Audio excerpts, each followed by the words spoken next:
जय शिवराय मित्रांनो, आजचं गणित बघा महत्वाचं आहे. एक्झामला सारखं सारखं येते. हे फक्त आता तुम्ही बघा, व्यवस्थित शिकून घ्या. जर येत असेल तर चांगलं प्रॅक्टिस करा. बघा, स्वातंत्र्य दिन जर बुधवारी आहे, आता स्वातंत्र्य दिन कधी असतो? 15 ऑगस्ट बुधवारी आहे. तर शिक्षक दिनाचा वार कोणता? आता शिक्षक दिन कधी असतो? 5 सप्टेंबर. आता वार कसा कॅल्क्युलेट करायचा आहे बघा. स्वातंत्र्य दिन म्हणजे कुठला महिना असतो? ऑगस्ट. आणि हा कुठला आहे? सप्टेंबर. आता ऑगस्ट महिन्यात दिवस किती असतात रे?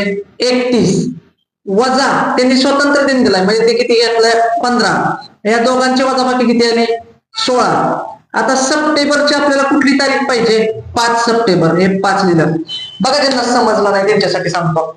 ऑगस्टची आपल्याला 15 तारीख दिली म्हणून आपण ऑगस्ट मध्ये एकूण दिवस किती असतात? 31. 31 वजा 15 केलं तर किती आलं? 16. आणि सप्टेंबरचे हे 5. आता 16 आणि 5 यांची करायची बेरीज. 16 अधिक 5 किती आले? 21. आणि त्या 21 ला भागायचं 7 ने. 7 एके 7, 7 त्रिक 21. याचा अर्थ बाकी काहीच उरली नाही, म्हणजे बाकी शून्य उरली. याचा अर्थ काय? स्वातंत्र्य दिन जर बुधवारी आहे तर मग शिक्षक दिन सुद्धा कोणत्या वारी येणार आहे? बुधवार. आपलं उत्तर काय असणार आहे? बुधवार. जय शिवराय.